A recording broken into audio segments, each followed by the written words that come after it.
Hi, everyone. My name is Juliette Brody, and I am the faculty director of the Haas Center for Public Service here at Stanford. I'm also a professor at the law school, where I run the community law clinic. But it is my profound honor to welcome you all, those gathered here in the room, and those also joining us in cyberspace on Zoom, to this 2023 Distinguished Visitor, Peter and Mimi E. Haas Distinguished Visitor Lecture of 2023. So welcome. And forgive me, I've already botched the official titles. That's because I'm just like all aflutter and so excited about this event that I can't even focus on my notes. But I really want to welcome you here. As you know, the mission of the Haas Center for Public Service here at Stanford is to inspire everyone in our Stanford community, students, faculty, staff, everyone, to work toward a more just and sustainable world through service, scholarship, and community partnerships. We run myriad programs directed toward our students and community partners that enable them to engage meaningfully in volunteer work, in community-engaged research and learning in coursework, with full-time summer internships and fellowships in their field of interest in public service, in all kinds of means of engaging in public service. From philanthropy, which we'll be exploring today, through direct service, as well as public policy and governance, activism. There's so many ways to advance a more just and sustainable world. And we want every Stanford student to find their path to connect to that. One of the important programs that we run is this Distinguished Visitor program. And it supports our mission by introducing our students, faculty, and community partners to prominent individuals whose lives and careers have had significant public impact and who have distinguished themselves in one or more forms of public service. I want to particularly acknowledge and thank Mimi Haas, who is here with us this evening, for her vision and leadership, not only in the center overall, but in founding and working to establish this, let me get it right, Mimi and Peter E. Haas Distinguished Visitor Program that has enabled us to make this a part of our annual programming. So thank you, Mimi.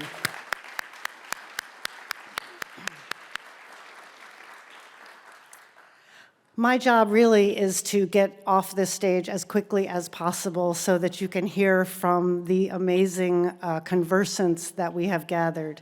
But before I introduce them, I also want to take a moment to thank the staff, colleagues who have worked so hard to make this event happen. My colleagues at the Haas Center, many of whom are here and with whom I hope you'll enjoy chatting at the reception. But I also want to give a special thank you to the event staff who have made this a beautiful space for us and taken such great care of our event, the catering staff, et cetera, everyone who has made this event possible. So thank you so much to them. Okay, so Bob Ross is the 2023 Distinguished Visitor at the Haas Center, and let me just say, in the 72 hours that he's been with us so far, he has already made a huge difference, helped us already start thinking anew about our mission, about service, about how we do our work, and we could not be more thrilled to welcome him to our community for a handful of weeks this winter quarter and then for a longer period in the spring quarter. The purpose of this event with respect to Bob is to introduce him to our community, our extended community here and on Zoom, because we really hope that this will inspire you to watch on our website and through other Stanford portals for opportunities to engage with and learn from Bob. The purpose of this event is for you all to meet him and to learn, as we have already, what a distinct honor and joy it will be to learn with him. I'll do the official bio stuff now. Let me find that sheet of paper. So Bob can tell a beautiful story, and maybe he will, this as part of the conversation tonight, about his own service journey, starting as a pediatrician in Camden, and he tells a great story of serving communities and low-income people right out of medical school and having individual patients and families as his patients, and then having that feeling that he wanted the community to be his patient. I don't want to take words out of his mouth, but I think I remember him saying it that way, and pivoting into a career in public health, where he became actually a public health official of the city of Philadelphia. He's also served as the Director of Human Services in the city of San Diego, the county of San Diego, I believe. So he had a chapter of his career in literal public service, government service in public health. But then expanding again, or pivoting again, he became the CEO and president of the California Endowment about 22 years ago, which is, I'm sure I can tell you, like one of the biggest, most important foundations in California that, let me find the buzzwords for it. A private, statewide health foundation established in 1996 to address the health needs of Californians. And he has been in that role a major philanthropist and a major visionary in social justice through public health, social determinants of health, and how to think not only about healthy individuals, but healthy communities, healthy families, and may I say, a healthy society and a healthy world. These are using his platform as a physician to see bigger issues from individual patients to the health of our communities. We could not be more thrilled to have him here to share what he has learned with us. Of course, in that journey, he now is focused, and I think he will tell you is very much looking forward in this year to focusing on those issues from an even bigger stage, looking at issues of racial justice. How do communities of color and anti-Black racism play themselves out in public health and social health inequities, and what can we as a university and as a world do to rectify those injustices? He is going to be joined in conversation tonight by our own Nicole Taylor. We call her our own Nicole Taylor. I know she's known to many of you in this room. Nicole is presently the president and CEO of the Silicon Valley Community Foundation, and it won't surprise you to learn that she just has been awarded the National Community Foundation Leader of the Year Award. So congratulations, Nicole.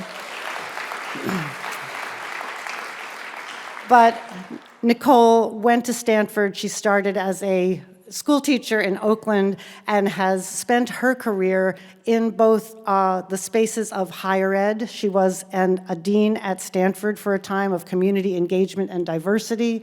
She was recruited away from us to ASU, but then she came back home where she belongs and has really said that putting the community back in the community foundation is her mission, and helping in part the major institutions of this region, not the least of them Stanford, be a part of making this region a leader in sustainable and in creating a sustainable and just world. They too are going to be in conversation, and then they're going to welcome Marc Philpart, who is a colleague of Nicole's, who is now running an institution called the California Black Freedom Fund, which he will have an occasion to tell you about. So, I said I would get out of here quickly, but these folks, there's a lot to say about them and how excited we are.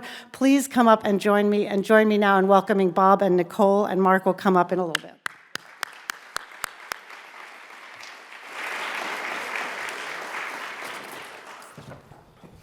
And I think I'm just going to turn it right over to Bob, who's going to share some introductory remarks and then go into conversation. Am I in the right seat? Yes. Okay. Yes, because of how you're mic'd up. Congratulations on your award. Thank you, Mimi Haas. Much appreciated. And whoever came up with the distinguished title to go with the visitor, thank you. He loves that the best. Yeah, I am the distinguished visitor. Wow. So this is a big room. I've played in basketball gyms that are smaller than this room. Thank you for having me. This is amazing. Juliet has been amazingly beautiful and wonderful as a host. The team at the Haas Center has just been They treat me much better than my colleagues at the California Endowment because I'm a distinguished visitor. By the way, the chair of my board is here, Bishop Minerva Carcaño. Bishop, can you stand?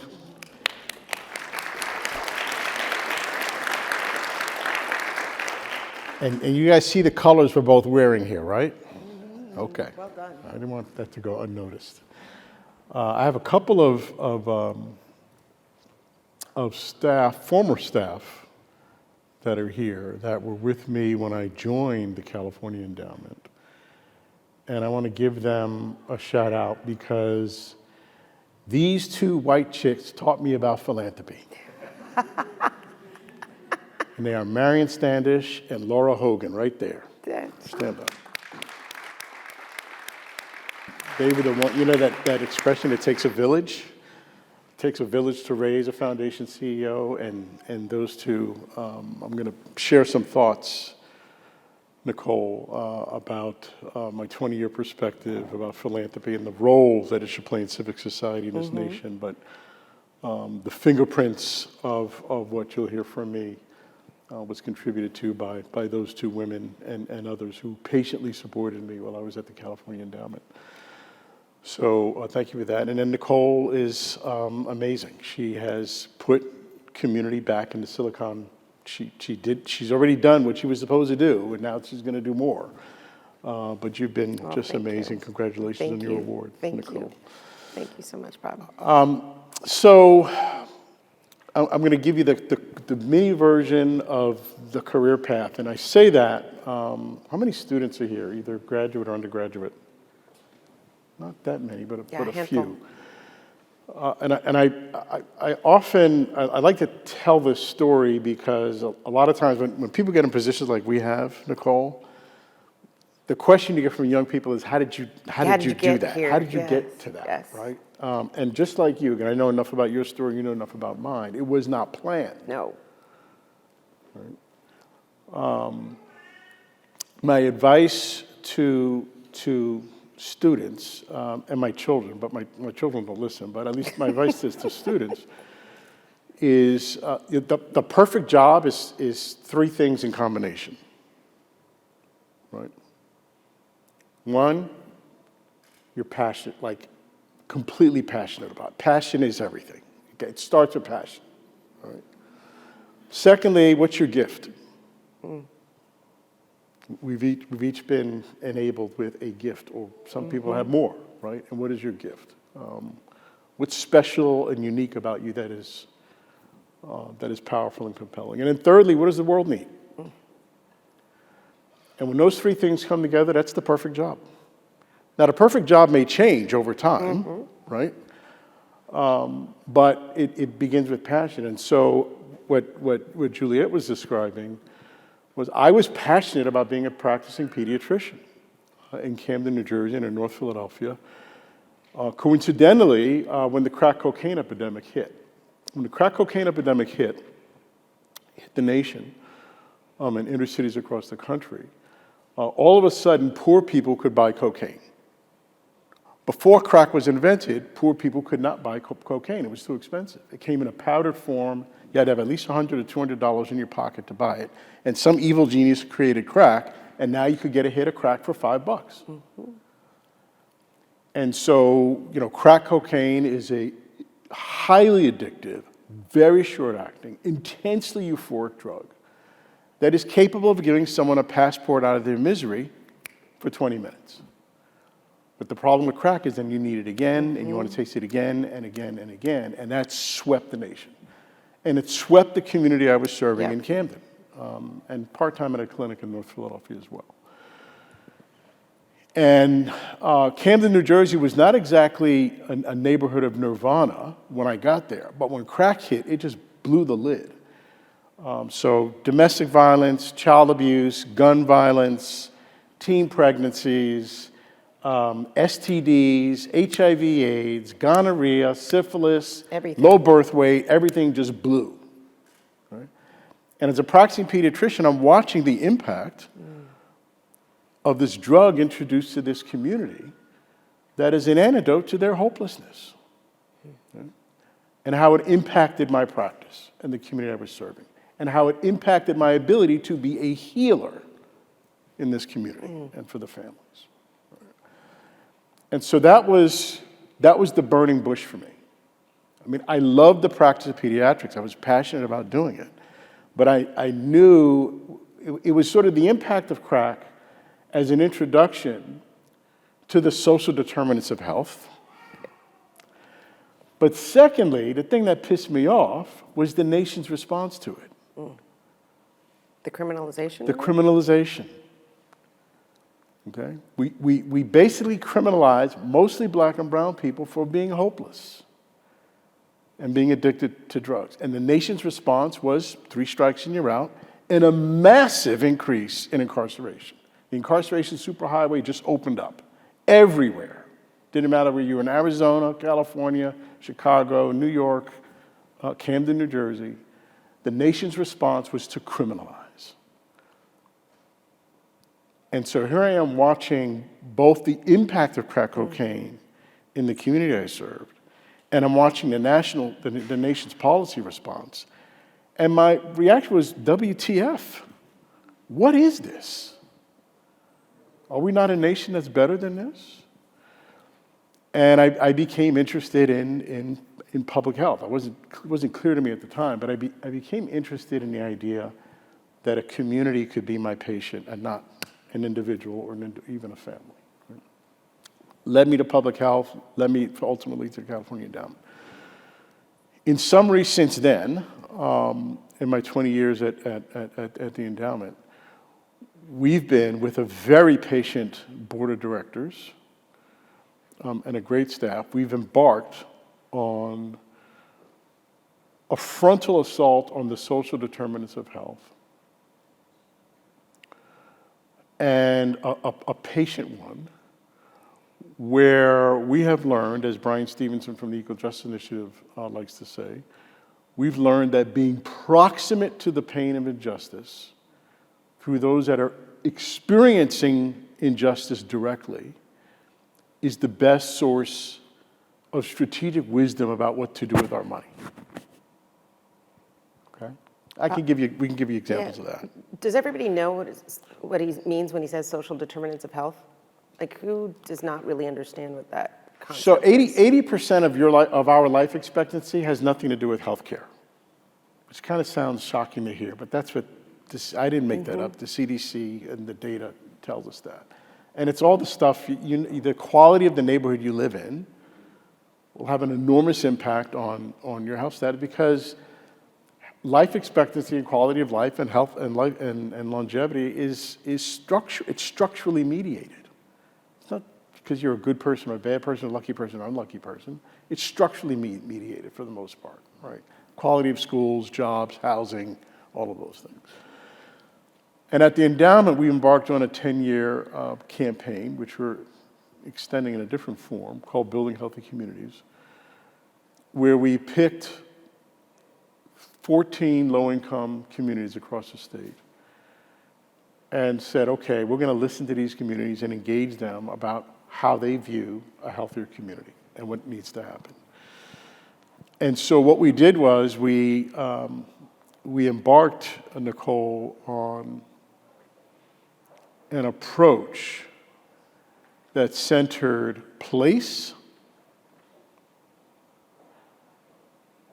and race and power. And when I mean by power, I mean democracy. You mean real democracy? Real democracy. Like real community-engaged, participatory democracy. Right? And the board was patient enough to give us 10 years to engage these 14 communities and the leaders in them. And we've just kind of closed that chapter, and it was a home run. It was a home run. We saw enormous improvements from a policy and systems perspective, which was really important because, again, the health inequities that we see are structurally and racially mediated. And so what ended up happening was, and I'll sit up here, which is, my 2 cents for philanthropy, and I know we're on the same page on this one, Nicole. The two things that scares philanthropy the most are race and power. Oh, yes. Oh, yes. Scares the shit out of us. Yes. Well, not us. Right? Not us. The field. The field. And when you actually center race and power, that's the best durable, meaningful path to fix, and then fill in the blank. Everything. In our role, health inequities. But whether it's education, economic inclusion, climate change, if you're not thinking about power and you're not thinking about race, you're not going to get there. Housing. So we've learned our ABCs, what we like to call our ABCs, the California Endowment, which is you invest in agency, which is power and voice. You invest in B, which is belonging. Full, unapologetic inclusion. What Dr. Martin Luther King, whose birthday we just celebrated, described as the beloved community as the future aspiration for this nation. Full inclusion, no apologies about full inclusion. Love, free of racism, free of discrimination, free of bigotry, full economic inclusion. That was Dr. Martin Luther King's sort of, vision, right? So belonging and inclusion are a big deal. And A is agency, B is belonging, and C are change conditions. If you move ahead with agency and voice and power and democracy, and in the spirit and ethos of full unapologetic inclusion, you will see change conditions. And our 10-year experiment with building healthy communities proved that for us. So it's not just an aspirational, lofty idea. It's real and it works. It's working. So we wanted to start this conversation by having Bob lay out what he just did. His path, his journey, his beliefs, what led him to the seat he's in for not much longer. Rumor has it. 18 months, I'm out. That's it. I know. So as you were speaking, Although the stock market was terrible today. I might don't. have to delay that. We're gonna keep. No, don't. Okay, stay don't away. go there. Yeah. But as you were talking, I was reflecting on this Freedom Dreaming series and these lectures, these talks that you want to do while you're here in your distinguished visitor role. And transformation is the core of that versus transaction.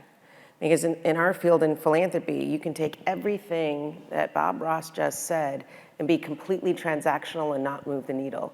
You can say all the right things, you can put all the right language in your RFPs and go through the motions, but unless you're serious about transformation and not just counting how many people you served and that was the means to the end, right? We got there. Talk about what it means in our sector, and then I'm going to turn to the higher education sector in a moment, to do what you just talked about, the ABCs, the replace race and power, and to move it from just transacting The transformation, yeah. to transformation. Yeah, and I'll give a couple of quick examples. Hopefully they're quick. So one that we're all grappling with right now, everybody, particularly in California, is homelessness, right? And so right now the hustle is to get homeless people housed. We have a brand new mayor in Los Angeles, Karen Bass, that's going to be our singular focus. And so we have to do that. Question, what's the role for philanthropy in that mix? The transformational thinking here is, okay, we got to get the unhoused housed. But the transformational thinking is, how about if we stop manufacturing homeless people? Well, what do you mean by that, Right. Bob Ross? How do you, in He's speaking truth LA, right we are actually housing I contend we're just manufacturing homeless people faster than we can house them, right? So that's going upstream, right? Yeah. And that's very structurally sort of mediated stuff. A couple of positive examples that have already happened with our work. Marion and Laura and Bishop are familiar with them. So our work before a decade ago, our work in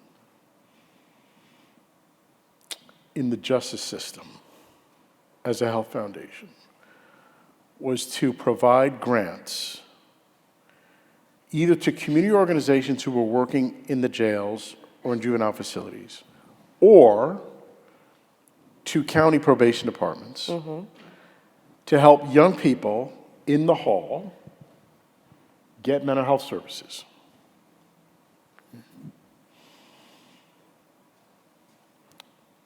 That's good work, it's even God's work, but that's transactional. It wasn't until my eyes got opened by visiting a program in South Central Los Angeles called the Youth Justice Coalition, Chuco's Justice Center, that was run by formerly incarcerated young people to support young people. And when I asked them the open-ended question of what we should be doing in this space, and they knew we were providing grants for young people to get mental health services in lockup, they said, our kids shouldn't be locked up in the first place. So here are formerly incarcerated juvie kids and foster kids lecturing me, the pediatrician, the head of this $3 billion thing, that you're spending money on the wrong thing, Dr. Ross. Right. We need to close youth prisons and get these young people treated in community. Right. Well, it's like the 6-year-old who just shot his teacher. Right? So we pivoted. We pivoted from making grants to have young people in lockup get mental health services to advocacy and activism to not just reform the juvenile justice system, but to transform it and to close youth prisons. And we've seen over the past 10 years in the state of California, and this is not just attributable to our work and our investments, but a grassroots engaged effort to reduce the incarcerated population of young people in the state of California, which has happened. And in LA County, we had 17 lockup facilities for young people, and we're now down to 7. Wow. Okay. Similarly, relatedly, and Marc Philpart was part of this work, on suspensions and expulsions and harsh discipline in schools. When we asked young people of color the open-ended question, how should we as a health foundation show up in your community to help you? Remember, Marion, that meeting we had in Fresno? And the young people said, get rid of harsh school discipline policies. To which my reaction was, is that a health thing? And they made the case that harsh school discipline policies, expulsions and suspensions for inappropriate behavior in the school setting is the first dose of being criminalized as young people and young people of color in the school setting. So I'm hearing this not from Harvard, not from Rand, not from the highfalutin consultants that we've been paying money to over the years to tell us how we should spend our money. We're hearing this from 15 and 16-year-olds.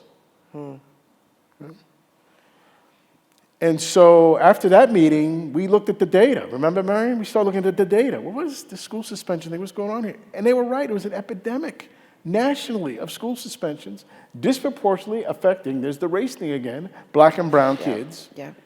From as early as kindergarten. Right?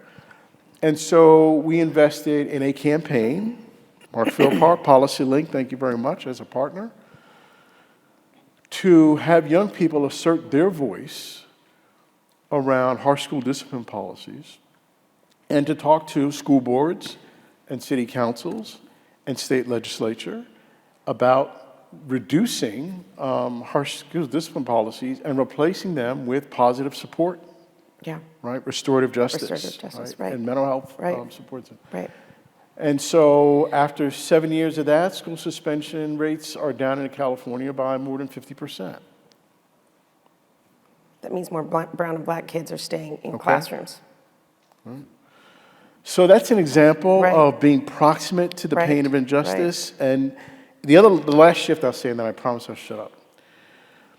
So in philanthropy, and we're also known, the nonprofit sector generally, but philanthropy, we're also known as the charity sector, right? Mm-hmm. Biblically, I love charity. I hate that word to describe our sector, right? Because we need to be about transformation, not transaction. We need to be about change, not charity, right? And so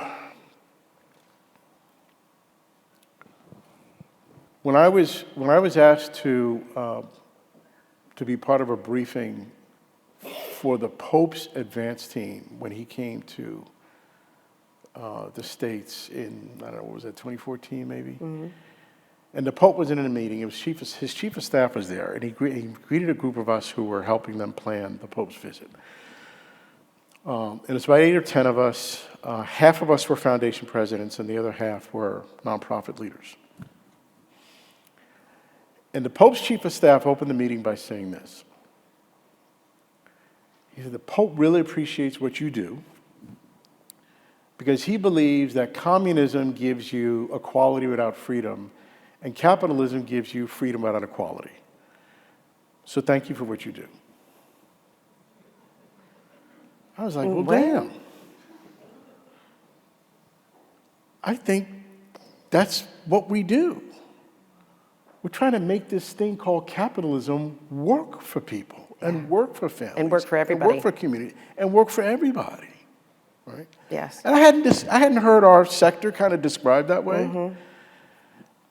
But you know, there's that I think it's a Persian or Middle Eastern expression that says a guest sees more in an hour than the host in a year. And he was telling us, yeah, that's what he was saying to us was our work was transformative in nature. And that the tools that we have to turn this nation into the beloved community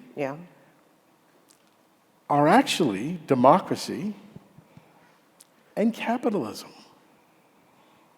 Capitalism sucks, but capital is good, right, Nicole? Yes, it is. Our communities need capital. And it allows us to do what we do. And part of our job is how do we make the twin pillars of this thing work, and in the context of race. Yes. And in 2026, on July 4th, 2026, we're going to be celebrating the 250th anniversary of this nation, right? Yeah. And the question then is going to be, who are we? What do we stand for? What do we believe in? We have a lot of work to do between now and then. Do we have, look at where we are now. Yeah. So I want to. So what is our role in philanthropy? Right. What is the role of Stanford University in that equation? That's where I was going to go. So you've talked some about a sector we're in philanthropy. So shifting, you were going to be sitting in higher ed for a few months. What is a role of university like Stanford in place, race, and power as a research institution, as a leading research institution? What could and should be a role for Stanford in what you're talking about? I mean, I just got here. So you're only a distinguished visitor, so right. You know, you're the guest who sees more things in an hour than the host. Can I be fired for what I say here? Or, no, they can't fire me. No. You may not have me back, but you won't fire me. You're the one you just said. A guest sees more in an hour than a host sees in a lifetime. I did have a planning visit, a couple of day planning visit at Juliet. And so what I see is people that get it. We need to channel the young people generally, and students in particular, as not just a recipient of an education, but as a font of wisdom. So focusing both on young people and disinvested communities as meaningful, authentic partners. That takes a shift, right? That's a Yes. shift. And one of my questions is, I've seen glimpses of it here already, of that ethos here already at Stanford, but is it wide and is it deep? Or is it, Surface. in pockets? Right? I think channeling young people and both their aspirations and their ideas is critical, which is why I'm excited about being around the students.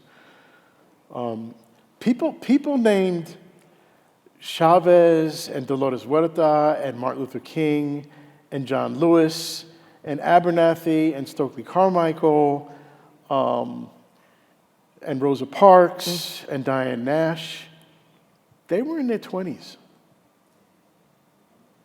They were young people. Yeah. Okay? John Lewis was at college when he first marched on the Edmund Pettus Bridge. Okay? So, history has shown that it's the young people who can imagine and envision and work towards. So we need to do sort of a better job of channeling that. We need to do a better job of engaging community as authentic partners and a source of experiential wisdom. We need to have institutions that see racial equity and racial justice in every conceivable facet and angle that you look at that institution. And I'm worried about, ever since the George Floyd thing has happened, Right. and then we got this kind of got woke thing, and, are we in a fad? And we could be. It's already starting to fade. Yes, the window's closing. Right, the window's Yeah. already closing. But in order to confront racial justice in this country, you need a durable,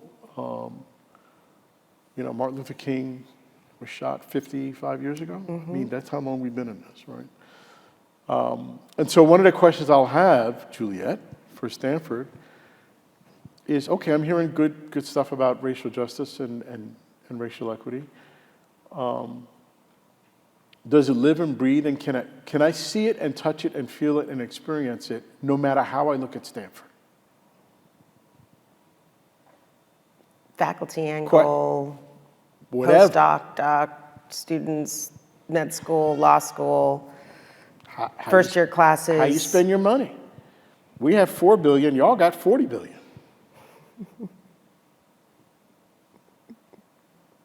Right?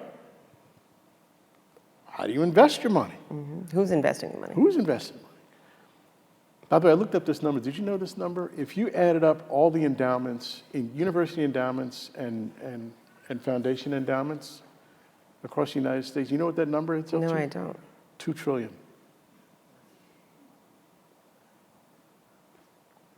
Wow. $2 trillion. Somebody Google global GDP and see where What's $2 our trillion national gets debt you. right now? It's got to be top 10, Yeah. right? Okay. Right.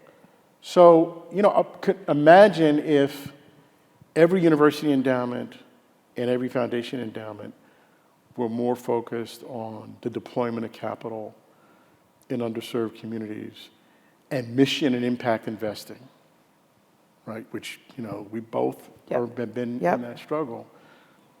$2 trillion, that's... It's significant.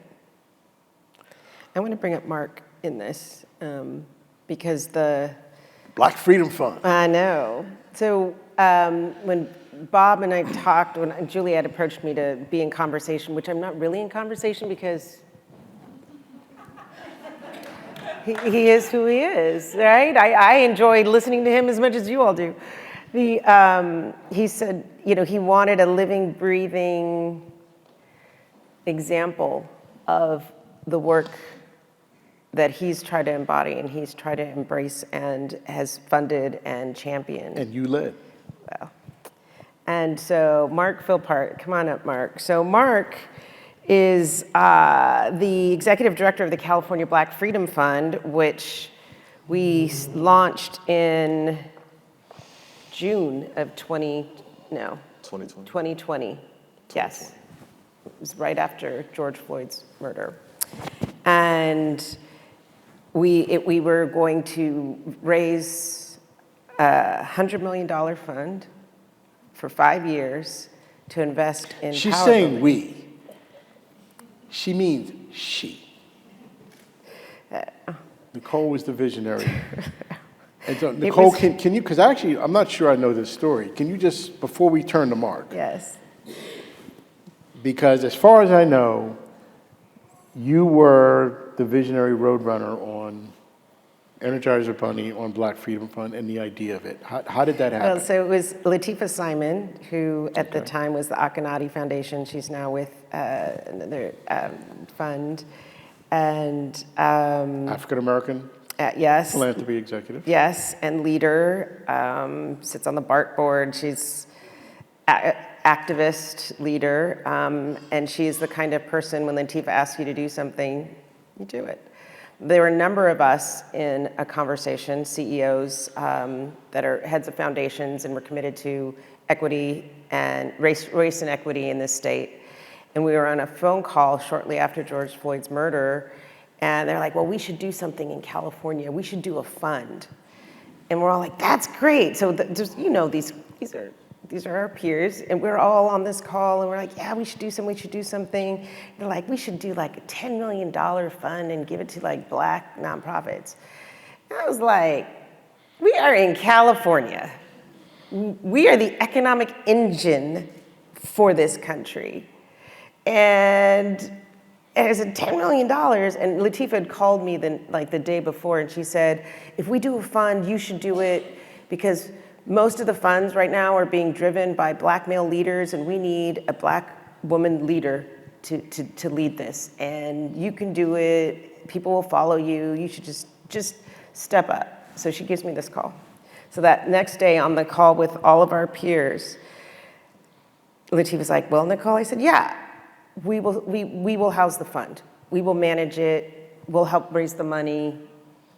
And they're like, yeah, $10 million. I'm like, well, if the Silicon Valley Community Foundation, sitting in Silicon Valley, launches a fund right after George Floyd's murder for $10 million, that is gonna be laughable. I might have used some expletives instead of laughable. And I said, if we're gonna do this, somebody was like, 50 million. I'm like, $100 million. I'm like, we're talking how many hundreds of years? We're talking a very different Black experience in this state versus the South and the Northeast and the Midwest. And we are leading in all the wrong indicators for the Black community in this country, in this state. I'm like, we're not coming out the gate with anything less than $100 million. And we raised like 20 million in a week, so, which meant that like 10 million? And we're now at 63, 65 million, 2 years in. A lot of people stepped up. And, you know, a couple years in, we realized my staff couldn't properly, we shepherded it as far as we could, but we needed a leader to bring in. And we brought in Marc, who... So I want to hear Yes. from Marc. I just want to say, particularly to our younger colleagues here and students, in that little 4-minute story you just heard from Nicole, one, you heard about the importance of having a vision. You heard about the importance of leadership. You heard about the importance of being bold. You heard about the importance and the power of relationships. Okay, these were mostly folks of color, executives, and having this conversation post George Floyd, right? Coming together. Nicole was willing to be the point person, but she wasn't alone. As Sun Tzu says in The Art of War, when confronting a great enemy, don't go alone. Right? So she had folks on her flank. Yes. Right? And the reason I love that story, Nicole, is because when we get to these positions, and we get to be blessed and privileged to be in this position, that's what we need to do with it. Yeah. Yeah. Well, and Stuart Burden's in the audience, as a fellow alum. He was my co-conspirator internally at the Community Foundation, every day we were meeting to talk about who we needed to talk to, who we needed to follow up with, how are you going to raise this money? So Stuart, hats off. He's now moved on to First Republic doing their philanthropic work. So thank you, Stuart, because that legwork led to us being able to be in a place to bring in an executive director, Marc Philpart, who prior to the California Black Freedom Fund led the Alliance for Boys and Men of Color, housed at Policy Link. And that alliance advanced more than 100 state policies and established powerful relationships with the Senate and the Assembly here in California on the status of boys and men of color. And through his leadership, also broadened to deal with gender justice, ending intimate partner violence, addressing misogyny and patriarchy, as well as racial equity. So it started as a racial equity issue, but under his leadership really expanded it to all these other critical aspects of equity, particularly for boys and men of color. He is well known in our state and well known across the country for his leadership. Knows how to run a campaign to raise money and change policy on these issues of equity and justice. And the leaders, because it was the CEOs who were the first in, of the foundations who were first in on the fund, that we tapped Marc to come and run the first ever in this country statewide foundation just focused on the Black community. And it wasn't just Black-led organizations. It was specifically around building power, enabling power and capacity, power, place, and race. What Bob talked about. So as you sit here listening, Marc, thank you for joining this conversation, first of all. As you sit here listening I was hoping your next job wouldn't involve you still asking me for money, man. No. You're not done yet. 18 more months. Right. You know, you said you'd be in for the last bit. I remember. Don't think I didn't forget that last bit. You're going to be in for that last bit, so we can get to 100 million. But the, hearing Bob talk about the work, tell us a little bit about the California Black Freedom Fund, where it is now, the kind of work that it's investing in, but also the vision that you're shaping for it.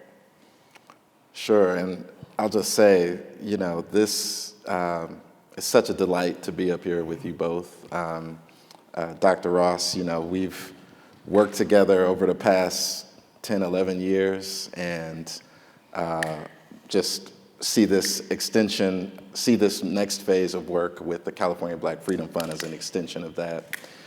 The Freedom Fund has a really bold and powerful charter, a strategy document, which you can find on our website, which really outlines a movement institution, not just a regular fund, not just a fund for an issue that needs to aggregate capital, but it really outlines an entity that can do more, that can be a real partner to grassroots leaders, that can empower and embolden them, that can arm them with the research that they need, the training and leadership development they need, the C4, C3 kind of infrastructure that they might need so that they can win.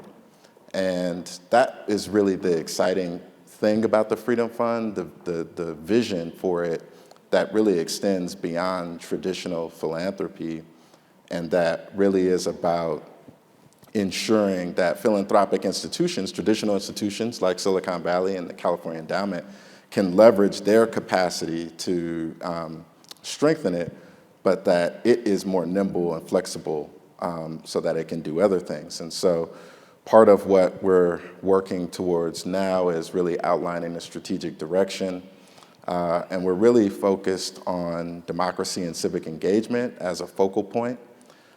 As we think about how to build Black power, we know that too few Black people in this state are involved in political processes. Too few people are involved in engaging systems and institutions that are shaping opportunities in their lives, in their households, in their communities. And so we're really gearing up to launch a massive effort around democracy and civic engagement so that we can really increase the capacity for Black Californians to be able to shape the systems and institutions that are really informing what opportunities exist in their communities. So that's the exciting work that's ahead, and that is about voter registration, turnout, research and advocacy to ensure that Black votes are meaningful and impactful. It's also about training and ensuring that organizations have the capability to engage their residents and constituents in the catchment areas that they operate in. So a lot of moving parts, many different elements, but the big headline is that we want to have more people involved. And it's not just voting, it's being involved in boards and commissions and everyday places where policy change can happen and where decisions are made with resources, public resources specifically, that can have a meaningful impact in communities where Black people are. So this is power building at, like we started, real democracy is what you're talking about. How do you describe people who aren't in the work that we do, and we use power building every day? What do you mean by that? I mean, I think to simplify it, it really is about getting people involved in institutions. And so the easiest example is school, right? Because everyone goes to school. You think about who's engaged at parent-teacher conferences, who's going to assemblies, who's shaping school policy at a very local level. And it really doesn't happen until people are engaged. Students, parents, caregivers, all those people need to be at the table in order for the school to have a policy that meets the needs of everyone in that community. And so when I think about power building, it's ensuring that the pathways to participation are clear so that people who are normally not engaged in those conversations, people who are most proximate to the pain and who often don't get a chance to be engaged, have the runway and the opportunity to be at those tables and in those conversations. Right. And so that's the real path to transformation. It really is about ensuring those who are most marginalized, those who are often neglected, the student who's been suspended over 20 times and their family, it's what do they want? What about this system could be changed so that it works better for you? And oftentimes, folks who are in that position have never had anyone ask them that question. Right. They've always been told what they're doing wrong. They've always been told what they need to do more of. And so we really ask a different set of questions of them.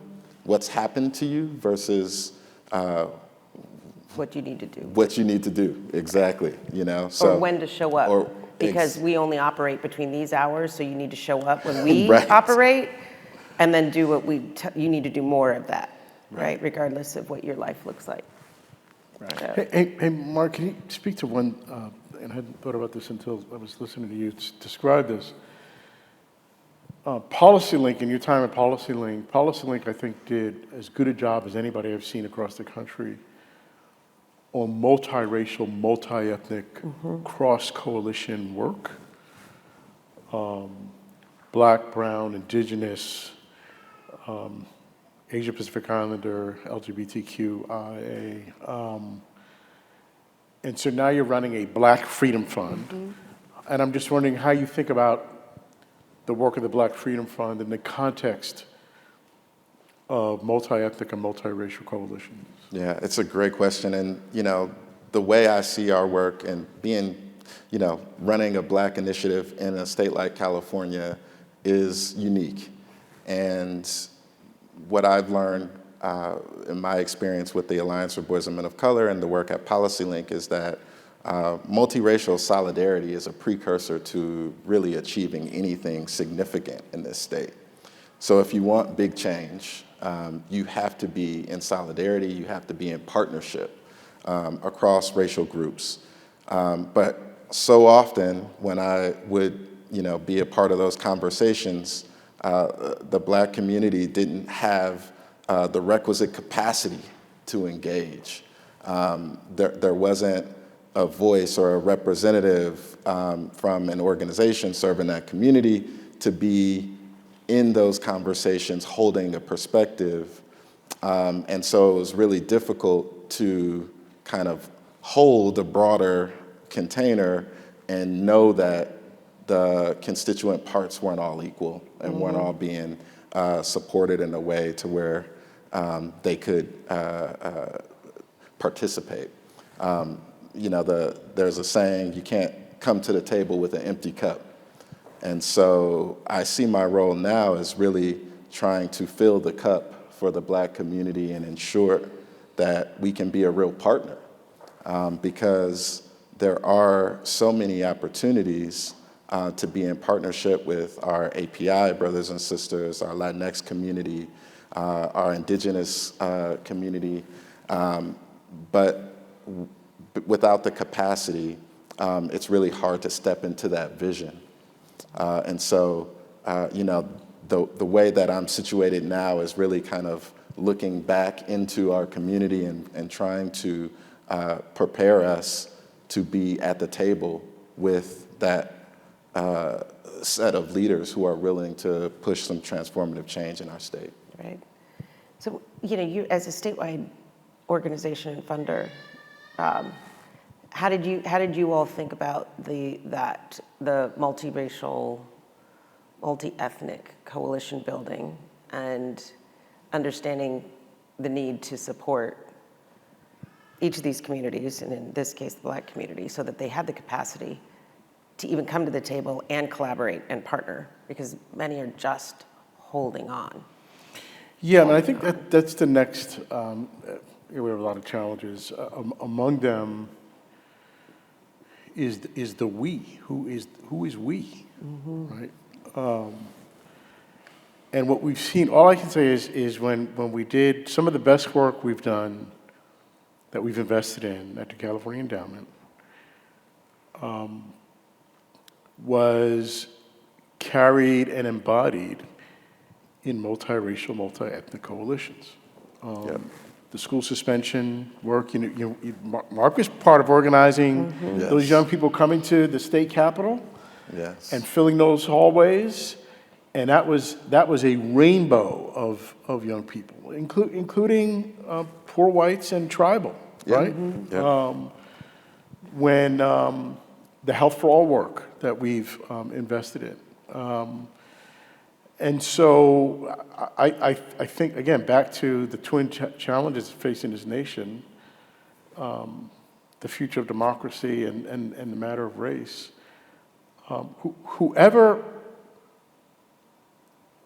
can sort out what transformative solidarity really looks like in practice wins. Wins. We need each other. Yeah. Right. I just signed a grant. I just sent a copy to you, Bishop, today. I was thrilled to see it. I think it's the first grant of this type that we did, because we have funded trans and queer advocacy work, for years. But just this morning, I approved a grant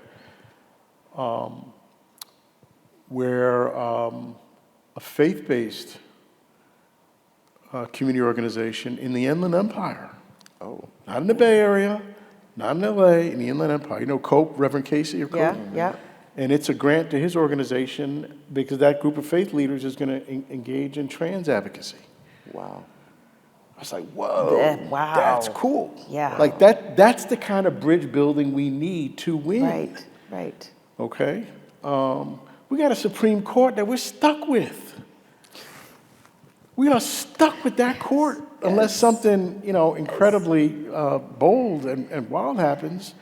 So, we may have people coming in and out of the White House for the next 20 years, but that's the court we have. Yeah. And they waited 50 years to undo Roe v. Wade and attack women's rights, right? I mean, we can't come to this playing with slingshots, y'all. We got to talk about serious. real power. No, it's true. And I think California is better positioned, Marc, than any state in the country. Absolutely. To show what participatory civic engagement in multiracial, multi-ethnic, gender solidarity, can look like. It's not easy because every community thinks theirs is getting screwed more than the next community. Right. It's not easy. Right. And I think that's on purpose. A lot of that's on purpose too, the pitting of one community against the other because we're all fighting for the crumbs because we've been told there's a finite pie. There's a finite pot of money, a finite set of resources, and it's just not true. Marc's gonna fix that though. It's on my list. It's on your list, I know. And one thing I just want to say, Dr. Ross, the work that you launched at the California Endowment with your colleagues, building healthy communities and the Boys and Men of Color work, was transformative, not just for TCE, which is critical, but I think for the sector.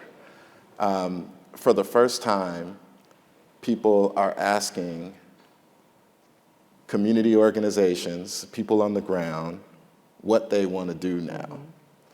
And I think that is a completely different approach from what was happening before. And you turn the tables on how long people need to be in this. Right.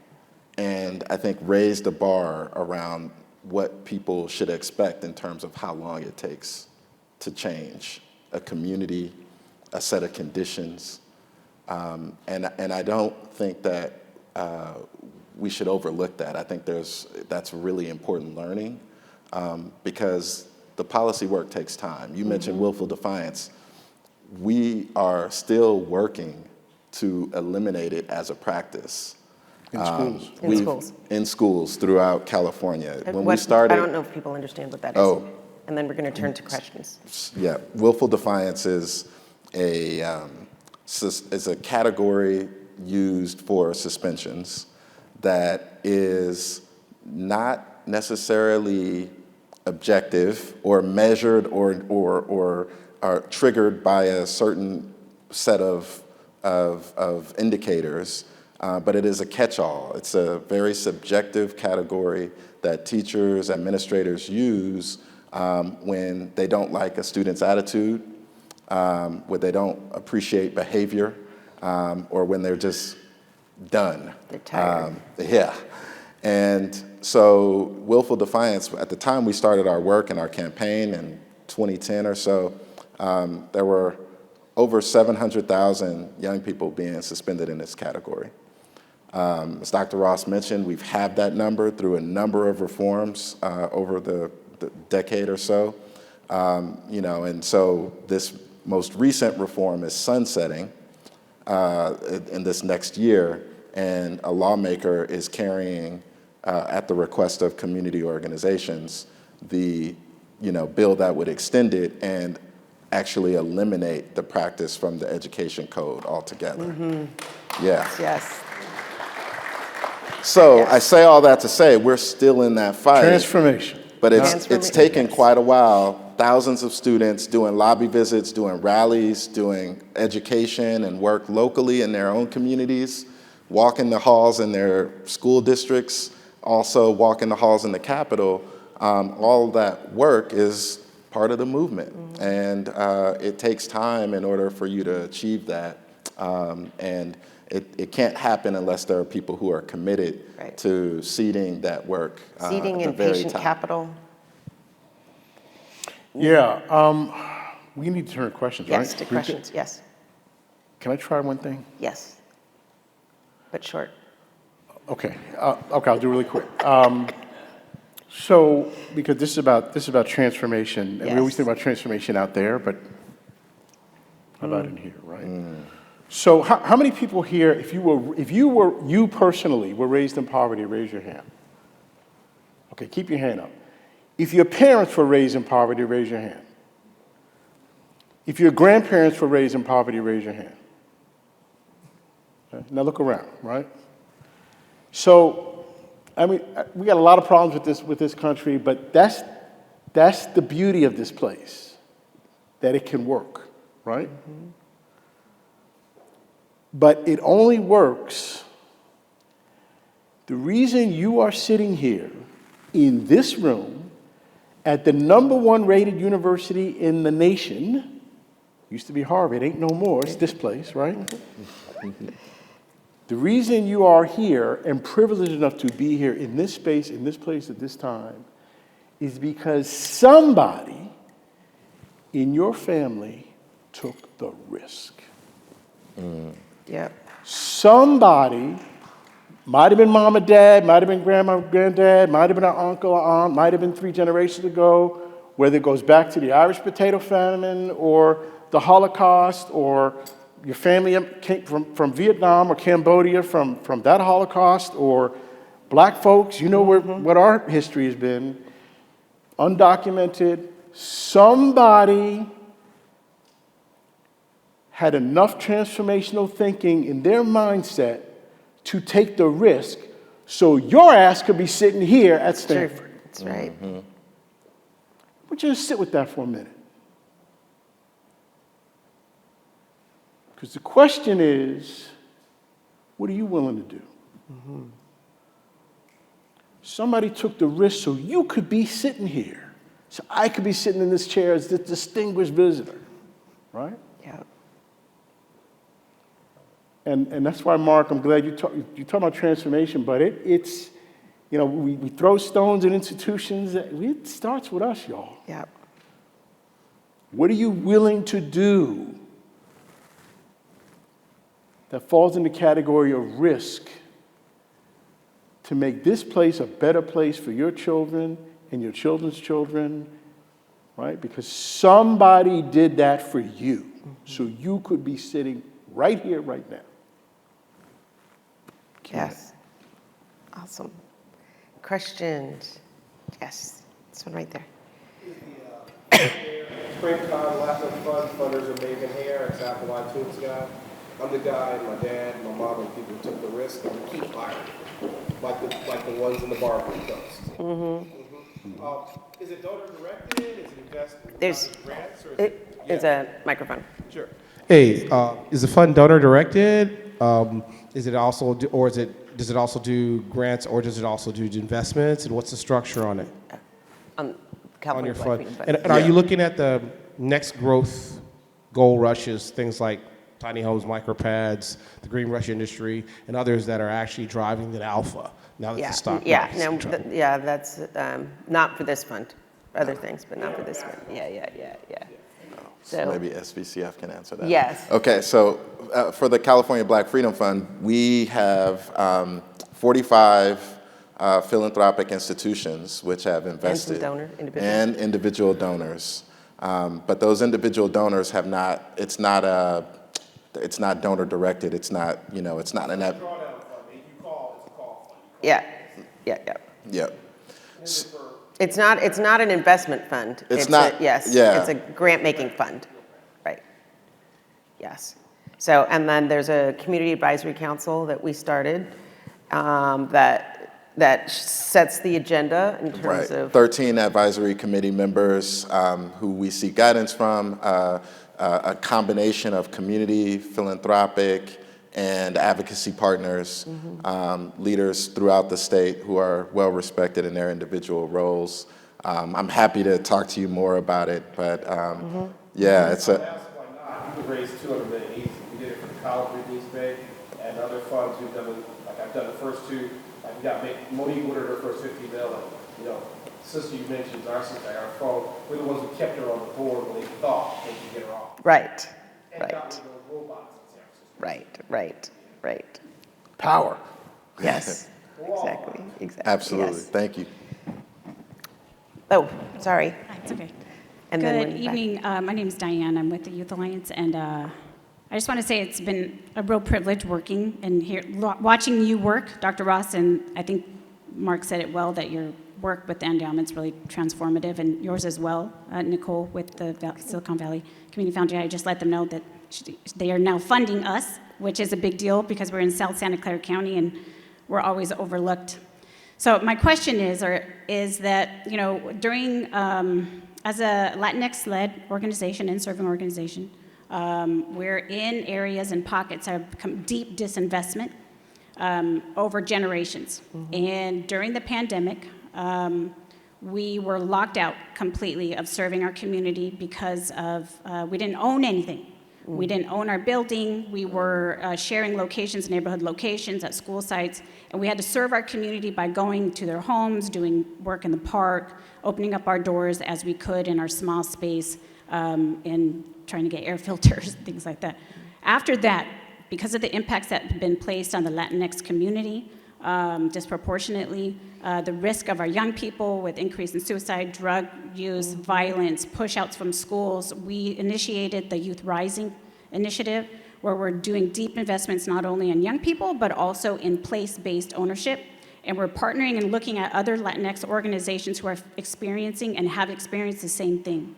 So for us, our goal is to be able to figure out how to own property and land to change the tide of power, because when we organize, we get locked out of spaces that are owned by community because they don't like what we say. We're a risk, right? Because we're pushing the system for change and calling attention to those young people who have been locked out of opportunity.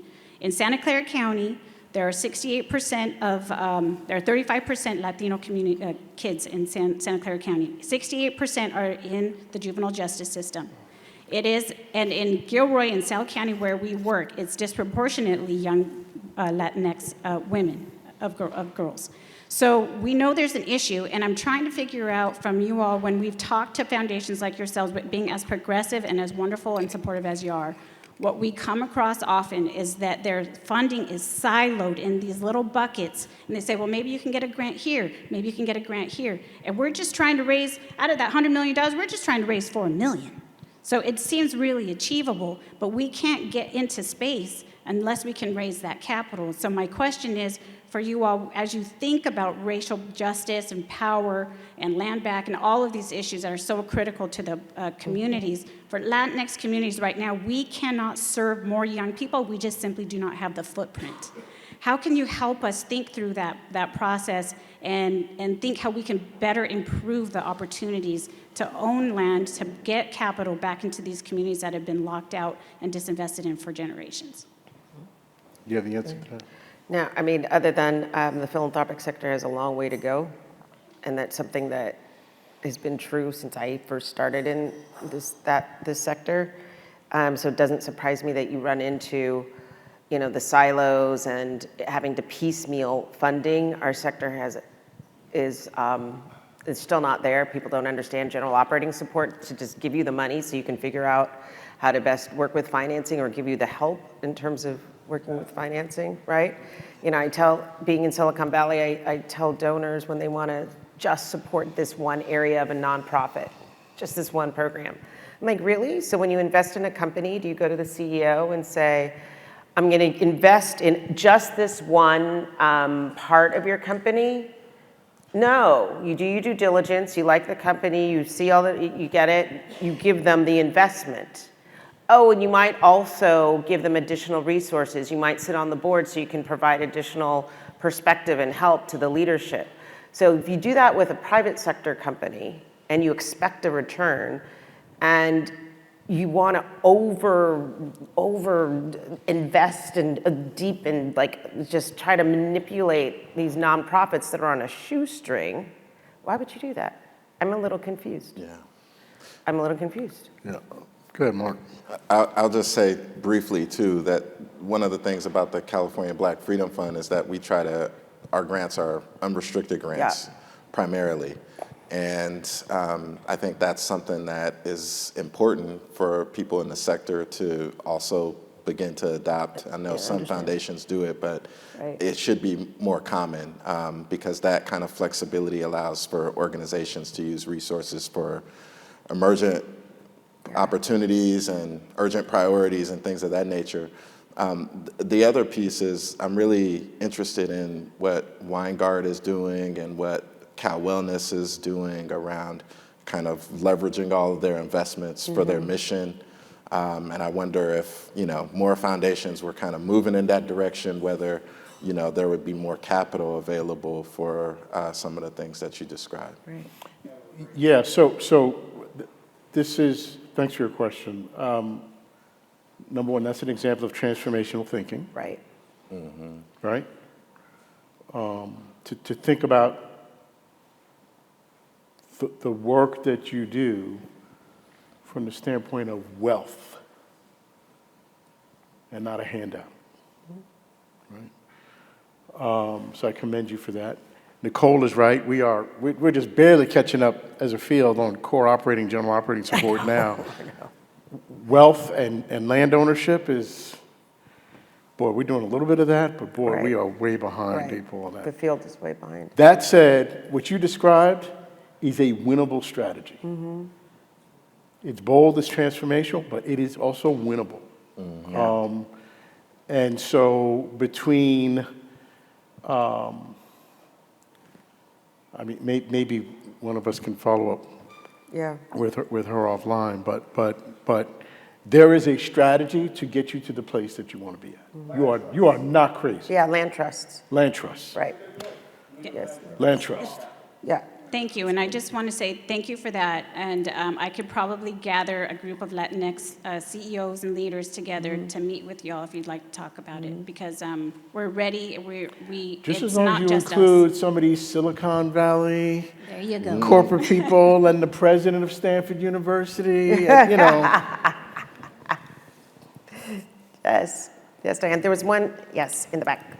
Oh, right there. So thank you for this. My name is David Cabe. I'm the executive director for the Center on Comparative Studies in Race and Ethnicity here at Stanford. I had a question really about the kind of the existential note that you ended on, Dr. Ross, where you were asking about the risks we're willing to take. And I wanted to tie this to this question about power, place, and race. And also service. Because, when I talk to young folks, one of the questions I often ask is, how are you attending to the quality of the service that you're about to engage? And I do wonder about this question. So we often talk about power building. We often talk about power in place of democracy. But I also wonder about the quality of the power we're trying to cultivate. Right, so we're talking about the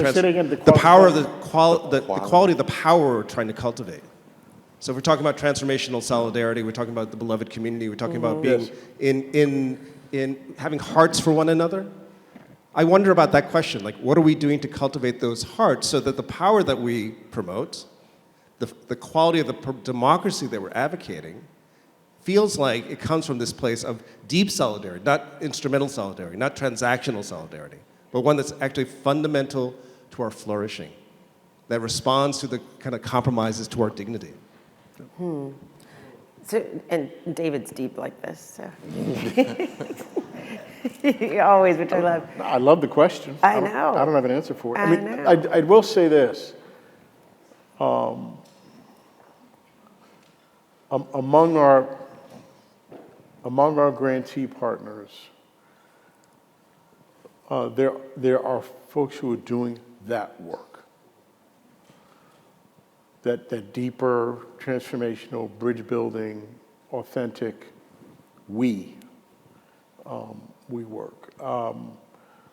Most, from the standpoint of a funder who cares about social justice and health equity and health justice,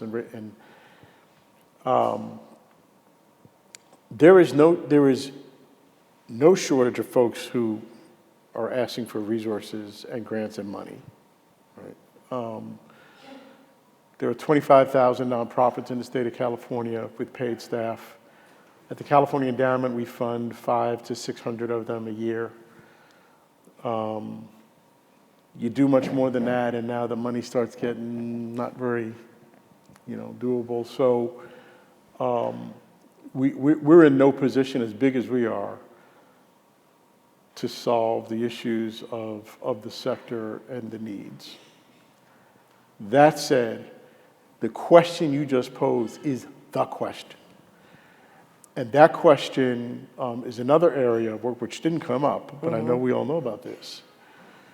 And it's about narrative. Yeah, we are.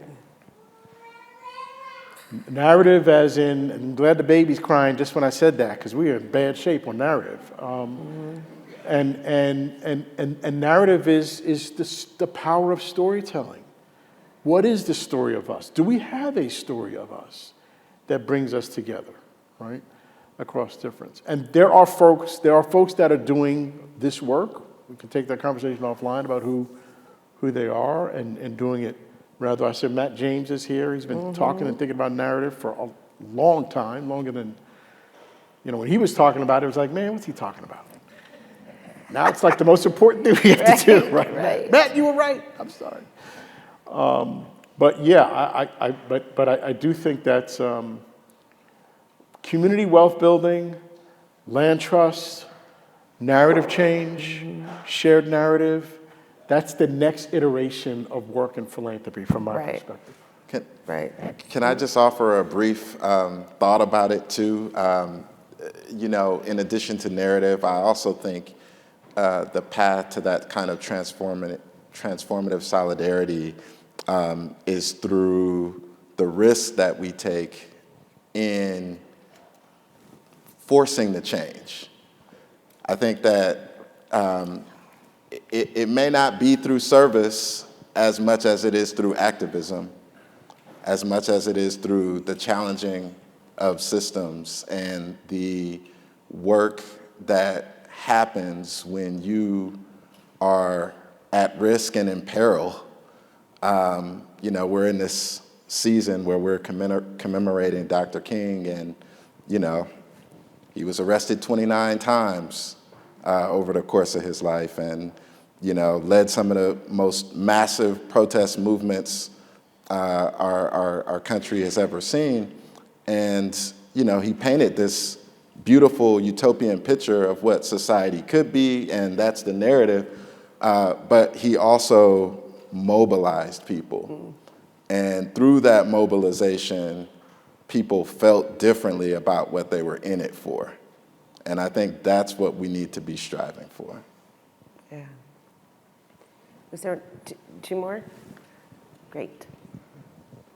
Hello, thank you so much for sharing your galvanizing work with all of us. I wanted to ask a question about empowerment. So as more and more communities continue to empower themselves through self-agency and their own advocacy work, how do we measure success? And then also kind of a second part to that question is then how do we move forward through these empowerment initiatives to then be able to transpire those to other communities? Was the last part, how do you then, once we define success, then how do you push forward these initiatives to other communities? Yeah, you guys have come up with killer questions today. So our theory of impact at the California Endowment, our theory of change, if you will, is centers power and voice. And not just power and voice through the form of a campaign, and campaigns are important, but through the infrastructure that communities and organizations need. My view, my 2 cents, the most important job in the United States of America right now is community organizer. Then it's community organizer. Then it's community organizer, right? A job for which there is no major at Stanford University, by the way, or any university, right? And so I say that in response to your question because even once you get that it's about power and race and centering the experiential wisdom of the communities most oppressed and marginalized, once you get to that, then it's for people who do what we do and the Mimi Haases of the world, okay, what am I investing in? And how do I know? How do I know I'm contributing to a power-building ecosystem, right? I'm going to spend part of my time here at Stanford trying to get some help on answering that question for us, because we haven't completely answered that question. We have some measures, but they're more outputs. The measures we had over building out the communities was what we call wins. We documented policy and systems change wins in the 14 communities. And we documented more than 1,000 of them over the 10 years. Some of them tiny victories like sidewalk repair, some of them what Marion Standish, work that she led around getting healthy food retail establishments in communities, deploying our capital. Some of them the work that Laura Hogan did around can we make sure that every child in the state of California, regardless of immigration status, has health coverage. Right. It's like you can measure that, but that's the outputs. And if I want to convince another, I had this conversation with I'll just say his name, Steve Ballmer, who is wonderful and does great work, Steve Ballmer, who I think many of you know here. Yeah. And we were like in this 2-hour debate because Steve was like, but Bob, what are the metrics? Yeah. What are the measures? And I was like, well, trust and faith, Steve, right? Not good enough. So I think we need to do a better job of when you're investing in a power-building ecosystem for social justice and equity. What do you look? What does that look like, and how do you know? And we need to engage the folks who do the work. Right. In that, That's where I was going to go. Coming up with those metrics. Right. So. We can't say. For it to be Yeah, truly we can't top down. we can't tell you. Yeah. We should not be the ones who dictate what the success is. It needs to be with the people that we say we are investing in and believing in and giving them the resources to do what they know they need to do in their communities, and for them to help define what success is. And then taking it to other communities, that's kind of the antithesis of what power building is. We can take things that have worked and share models, but what works in one community may not translate. What works in Sacramento may not work in Oakland. What works in Oakland does not work in Fresno. What works in Fresno does not work in San Diego. So, yeah. I think I have the last question, which is Yes. always a lot of pressure. Thank you for the beautiful conversation. I was debating whether or not I wanted to join this online or in person, and I'm glad I made the drive, so thank you. My question is coming from the context of working with health equity officers across the country. So my day job, I spend time with health systems and folks who are building a path forward for healthcare organizations across the country. It's an easy job. Easy job. And the folks who sit within those roles, I serve as a resource to them. The folks who sit within those roles have a really hard time. I should say it is a hard thing to do to architect a path forward for healthcare in a system that wasn't designed to serve so many folks in this country. And so my question for each of you, because I think you all have wonderful reflections to share, is what are your practices around building and architecting a vision that other folks want to follow, right? And you each sort of do that in different ways. You talked about a little bit of that across the course of the conversation, but I would love to hear, maybe in closing to the conversation, what do you actually do, whether it's at your, office, day job, wherever you're spending time, in your free time, anything that you would be willing to share, I would love to hear. Y'all gonna make me start? Yeah. Well, I mean, my practice with my team and with colleagues around equity is to do a lot of listening and to ask questions. I feel like the most important part around, the great Angela Glover Blackwell, one of my former boss and mentor, would define equity as just and fair inclusion into a society which all can participate and prosper. And, people being able to participate, people being able to contribute is a really kind of meaningful part of being seen. And, what I can do in order to kind of further that is through being intentional about the listening and the asking questions, because everyone has knowledge. Everyone can impart something. And the minute that you begin to treat people as if you have nothing to learn from them, you've already lost. And so I try to embody that in my everyday. Yeah. It's hard. It's like asking a fish, how do you swim? When I think about like how do I break it down? I've learned from people who've come before me.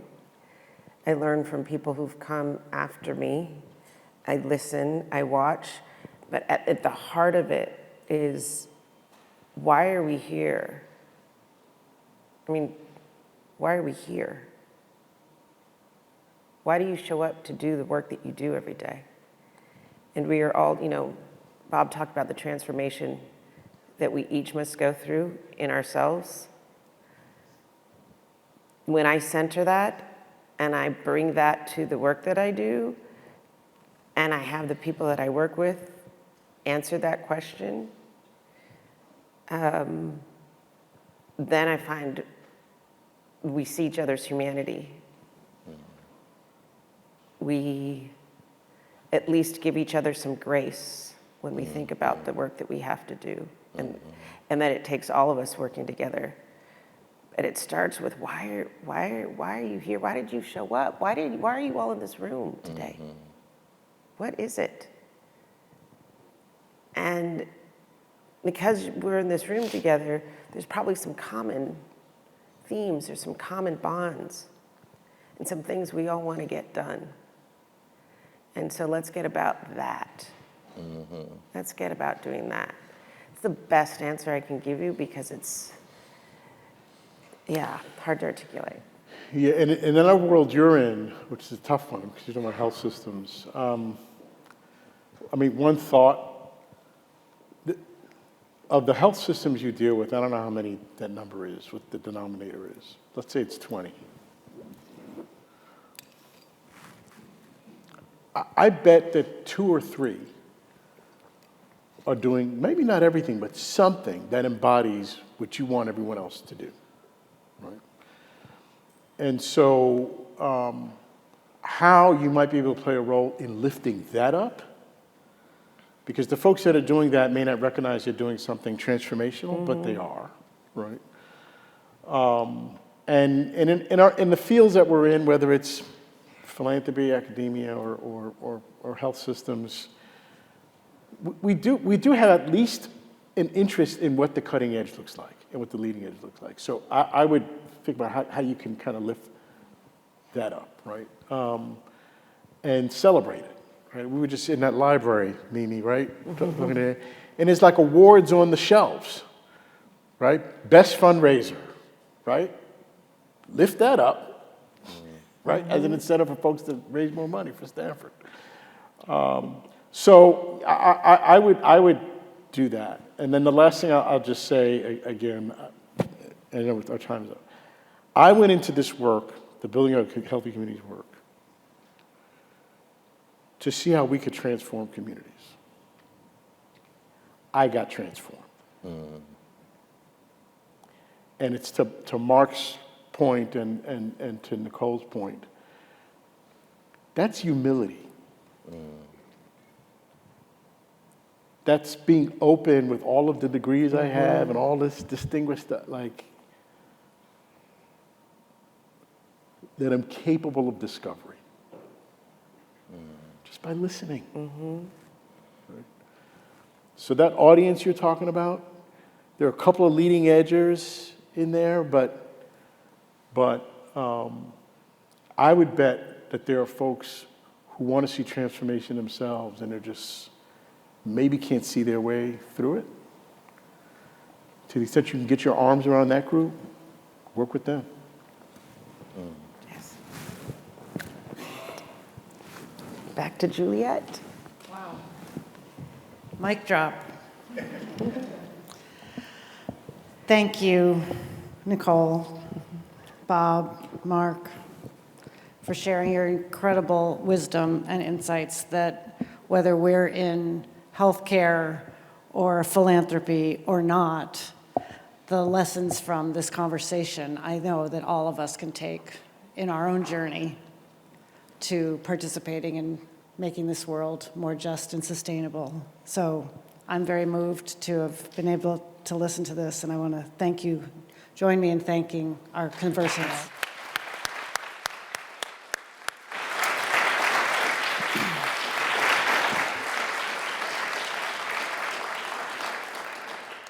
I also have a few housekeeping things.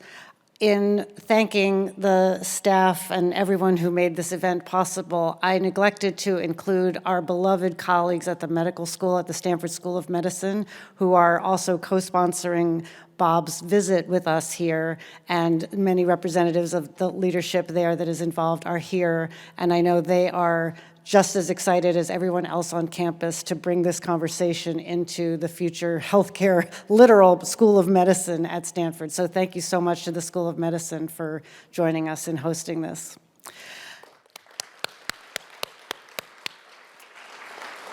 We will leave it there. I'm sure that everyone that our goal of whetting everyone's appetite for future engagement with Bob is accomplished. And your first opportunity to do so is by joining us at a reception in the back of the room now. So please do that, or if you can't, check out our website for ways to connect with Bob during his visit now and then when he is back later in the winter and spring quarters. Thank you so much for coming to this event.